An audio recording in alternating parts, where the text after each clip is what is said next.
మాట్లాడాల్సిందిగా కోరుకుంటున్నాము.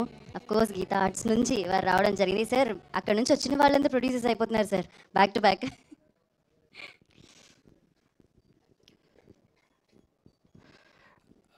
హలో అండి. ముందుగా ఈ సినిమాకి చాలా ఇంపార్టెంట్ పర్సన్స్ మా పిఆర్ఓస్, మా డిజిటల్ మార్కెటింగ్ టీము, మా వంశీ కాక గారు, సురేష్ గారు, శ్రీను బంగారం గారు, చాయ్ బిస్కెట్ అనురాగ్, చాయ్ బిస్కెట్లో సురేష్, అలానే మా గీత నుంచి చేస్తున్న విష్ణు, అందరికీ స్పెషల్ థ్యాంక్స్. అంటే చాలా సినిమాలు మేము ముందుకు తీసుకెళ్తాం. ఈ సినిమా మేము ఫస్టే ప్రమోషన్ స్టార్ట్ చేద్దాం అనుకున్నప్పుడు మా పిఆర్ టీమ్కి, మా డిజిటల్ టీమ్కి అందరికీ మేము సినిమా చూపించేసాం. ఇది సినిమా అని క్లియర్గా చూపించాం. వాళ్ళు ఈ సినిమాని నమ్మి, వాళ్ళు ఈ సినిమా నచ్చి, దాని తర్వాత నుంచి జరుగుతున్న ప్రమోషన్ ఇప్పుడు రిలీజ్ వరకు డ్రైవ్ చేసింది వాళ్ళు. వాళ్ళు లేకపోతే ఈ సినిమా మాకు ఇంత రీచ్కి తీసుకెళ్ళకపోవడం. Special thank you so much అండి. తర్వాత మా డైరెక్టర్ గారి గురించి ఫస్ట్ మాట్లాడదాం అనుకుంటున్నా. సో 2020లో లాక్డౌన్లో రాహుల్ గారి ఇంటికి వెళ్ళి రాహుల్ గారిని కలిసి బ్రో సినిమా చేయమని అడిగాను. ఆయన మేమిద్దరం కలిసి చాలా అంటే ఆయన దగ్గర ఉన్న చాలా కథలు నరేట్ చేశారు. అన్ని కథలు బాగుంటాయి. సరే ఈ కథ ఈ హీరోకి ఈ కథ ఇలా చేద్దాం, కొత్తలతో చేద్దాం అని 3-4 కథలు పట్టుకొని మొత్తం ఒక 1 year 2 years తిరుగుతూనే ఉన్నాము. ఏది తొందరగా సెట్ అవ్వట్లేదు. 2023 వరకు ఇలానే స్ట్రగుల్ పీరియడే జరిగింది. 2023 ఎండింగ్లో రష్మిక గారికి ఈ కథ చెప్పడం జరిగింది. ఆవిడ ఓకే చేశారు. అప్పుడు ఈ సినిమా స్టార్ట్ అయింది. దీని ముందు ఒక చిన్న ఇన్సిడెంట్ చెప్పడం కోసం చెప్తున్నాను. ఒకరోజు ఒక హీరో నరేషన్ ఉండింది మాకు. 12 o'clock ఆ టైంలో నరేషన్ ఉంటే నేను 11 o'clockకి డైరెక్టర్ గారికి కాల్ చేసి బ్రో నరేషన్కి రెడీ అయ్యారా, స్టార్ట్ అవుతున్నారా అని అడిగాను. అడిగితే బ్రో మీరేమనుకోకపోతే ఒక్కసారి వచ్చి నన్ను పిక్ చేసుకొని వెళ్తారా అని అడిగారు. సరే మా ఇంటి పక్కనే కదా అని వెళ్ళాను. నేను వెళ్తే వాళ్ళ అపార్ట్మెంట్ కింద కార్ ఎక్కుతూ చిన్మయ్ గారు ఆవిడ లిటరలీ లేబర్ రూమ్కి వెళ్తున్నారు. నిండు గర్భిణి 2 కిడ్స్ని క్యారీ చేస్తూ కార్ ఎక్కుతున్నారు. నాకు అర్థం కాలేదు. బేసికల్లీ తన కారులో వాళ్ళ వైఫ్ హాస్పిటల్కి వెళ్తున్నారు. సో తనకు వెహికల్ లేక నన్ను రమ్మన్నారని అప్పుడు అర్థమైంది. నేను క్యాజువల్గా మాట్లాడుకుంటూ వెళ్దామని రమ్మన్నారు అనుకున్నా.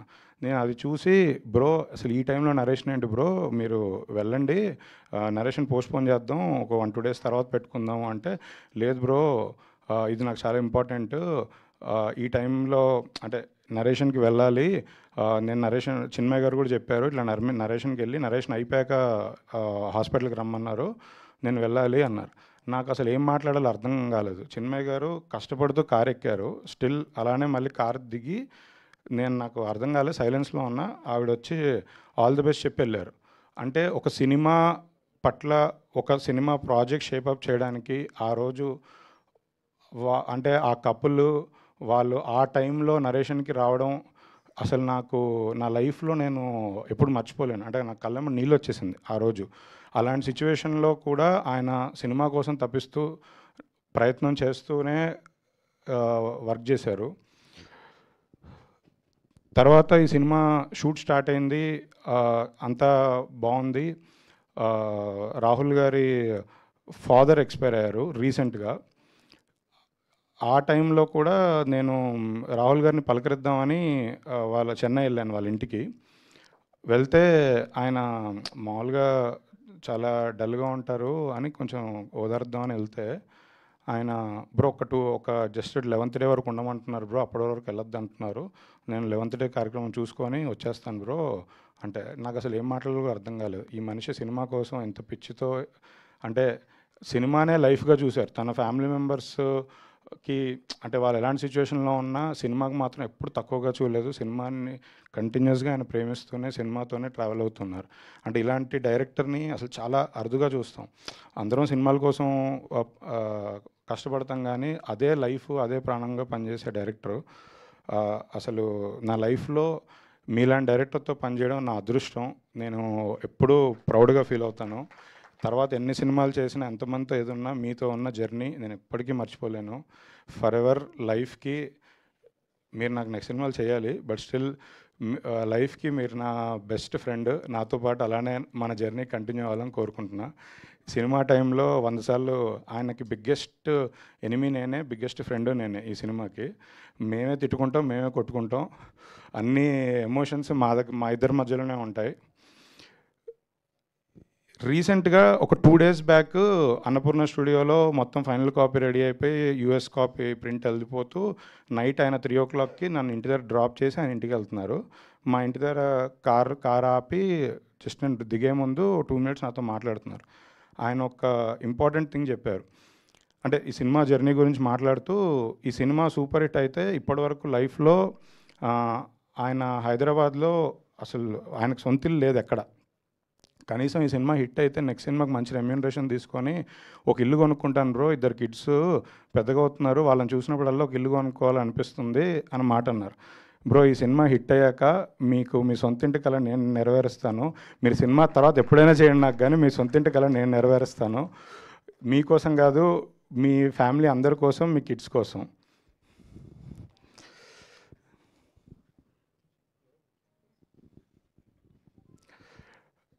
సరే, మా హీరోయిన్ రష్మిక గారి గురించి ఆల్రెడీ నేను ట్రైలర్ లాంచ్ ఈవెంట్లో మాట్లాడాను, చాలా ఇంటర్వ్యూస్లో మాట్లాడాను. ఆవిడ కోసం స్పెషల్గా నేను మళ్ళీ సక్సెస్ ఫంక్షన్లో ఎక్కువసేపు మాట్లాడతాను. Rashmika garu, thank you so much for being with us. ఈ సినిమా మీరు లేకపోతే లేరు, ఈ సినిమా లేదు, చాలాసార్లు చెప్పాను. Thank you so much. Dikshit గారి గురించి, ఈ సినిమా ఓకే అయిపోయి అంత అయిపోయాక దీక్షిత్ గారు ఆన్ బోర్డ్ వచ్చిన తర్వాత యాక్చువల్లీ నాతో మాట్లాడుతూ ఆయన ఎన్ని డేట్స్ కావాలి, ఏ డేట్స్ కావాలి అంటే మనం స్కెడ్యూల్ ఇచ్చాం. ఆయన ఆ స్కెడ్యూల్ ప్రకారం డేట్స్ బ్లాక్ చేసుకున్నారు, అంతా బాగుంది. కానీ ఆ స్కెడ్యూల్లో మేము ఒక్క డేట్ కూడా వాడలేదు.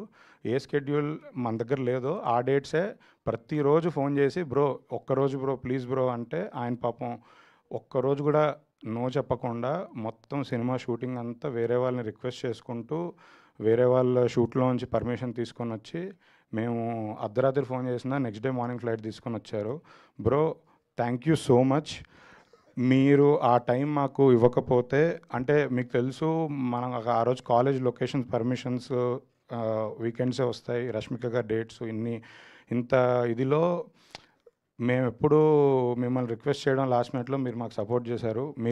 మీరు సపోర్ట్ చేయడం వల్ల ఈ సినిమా అంత షూటింగ్ అంత ఫాస్ట్గా చేయగలిగాం. Thank you so much. ఈ సినిమా తర్వాత మీరు తెలుగు సినిమా ఇండస్ట్రీలో ఒక స్టార్ అవుతారు, మీరు ఒక స్టార్ పర్ఫార్మర్ అవుతారు. మీ యాక్టింగ్ చూసి నేను ఎంత షాక్ అయ్యానో, సినిమా రిలీజ్ అయిన తర్వాత ఆడియన్స్ అంతా చూసి మీకు పెద్ద ఫ్యాన్స్ అవుతారు. హేషమ్ గారు ఇందాక చెప్పినట్టు యాక్చువల్లీ హృదయం సినిమాలో దర్శన సాంగ్ రిలీజ్ అవ్వగానే రాహుల్ గారు నాకు సాంగ్ చూపించారు. ఈ మ్యూజిక్ డైరెక్టర్తో మాట్లాడదామని అనుకున్నాం. ఫస్ట్ హేషమ్ గారికి వెళ్ళి సినిమా అడిగాము చేయమని. అప్పుడు అసలు ఈ కథ కూడా కాదు, అది వేరే కథ. సో హేషమ్ గారు చేయడానికి ఒప్పుకున్నారు. తర్వాత మళ్ళీ ఆ కథ మారి ఈ కథకు వచ్చిన తర్వాత ఈలోపు హేషమ్ గారు ఖుషి అనే ఒక బ్లాక్ బస్టర్ సినిమా చేశారు. హాయ్ నాన్న బ్లాక్ బస్టర్ సినిమా చేశారు, పెద్ద మ్యూజిక్ డైరెక్టర్ అయిపోయారు తెలుగులో. సో మాకు ఈ ప్రాజెక్ట్ ఓకే అయిపోయిన తర్వాత నాకైతే పిచ్చ డౌట్, అసలు హేషమ్ గారు ఈ సినిమా చేస్తారా లేదా చేయరా అని. ఎందుకంటే అప్పుడంటే డెబ్యూటెంట్ ఫస్ట్ సినిమా అని, తర్వాత 2-3 బ్లాక్ బస్టర్స్ కొట్టాక అంత టైం ఉంటుందా లేదా కూడా నాకు తెలీదు. బట్ మేము హేషమ్ గారిని అడగగానే ఆయన ఇందాక స్టేజ్ మీద చెప్పిన మాటే, this is my first film in Telugu, అసలు డిస్కషన్ కూడా లేదు, ఐఎమ్ డూయింగ్ దిస్ ప్రాజెక్ట్ అని చెప్పారు. Thank you so much sir. మీరు ఇందాక స్టేజ్ మీద పాట పాడారు, ఇక్కడ ఆడియో సిస్టము స్పీకర్స్ ఇవన్నీ బాగోవు సార్. డెఫినెట్లీ ఈ సినిమా రిలీజ్ అయిన తర్వాత సక్సెస్ మీట్లో మీతో మ్యూజికల్ కాన్సర్ట్ పెట్టించే బాధ్యత నాది.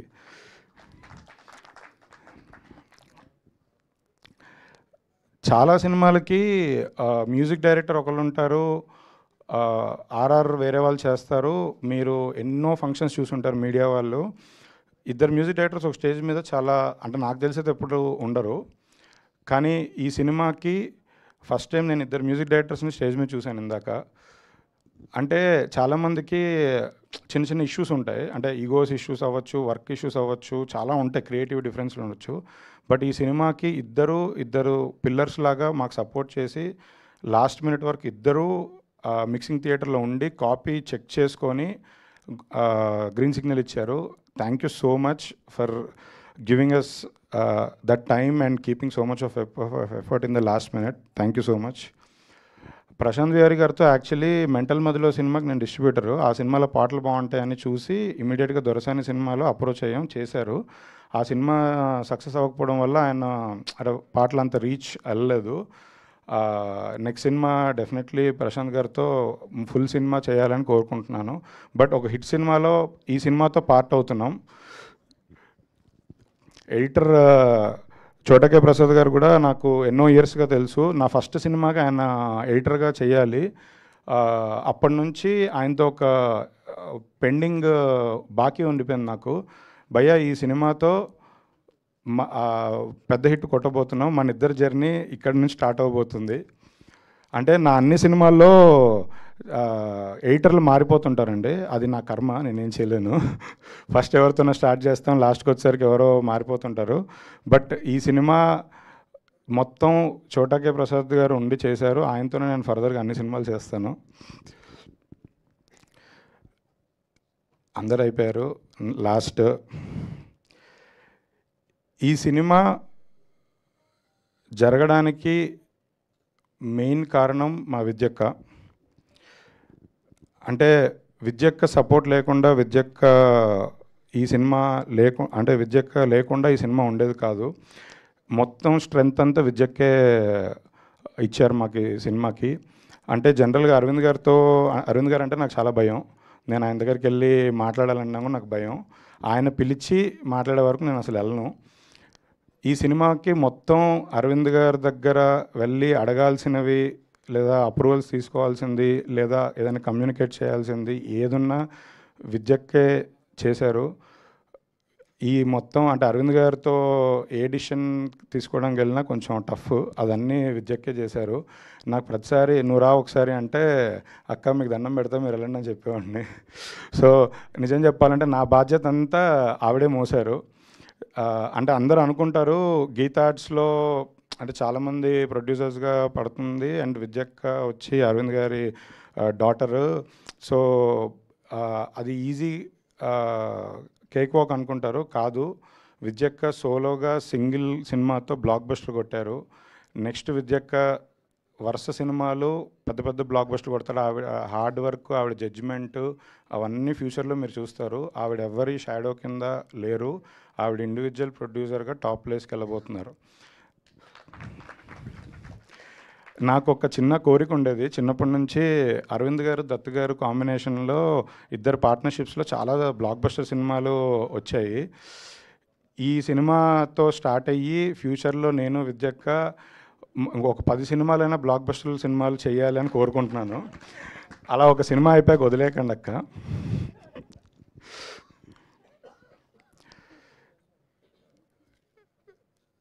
అరవింద్ గారు గురించి నేను ఏం మాట్లాడినా చాలా తక్కువ సార్. ఎన్నిసార్లు మాట్లాడినా ఎన్నిసార్లు ఏం చెప్పినా లాస్ట్లో మీ గురించి ఒక మాట చెప్పకుండా ఉండలేము సార్.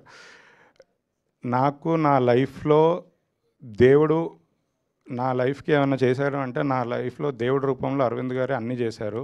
నాకు కష్టం వచ్చినా, సుఖం వచ్చినా, బాధ వచ్చినా, ఏడుపు వచ్చినా ఏదైనా అరవింద్ గారు తీరుస్తారు. నా లైఫ్ మొత్తం నేను ఇండస్ట్రీలో ఉన్నంత కాలం అరవింద్ గారు రుణపడి ఉంటాను.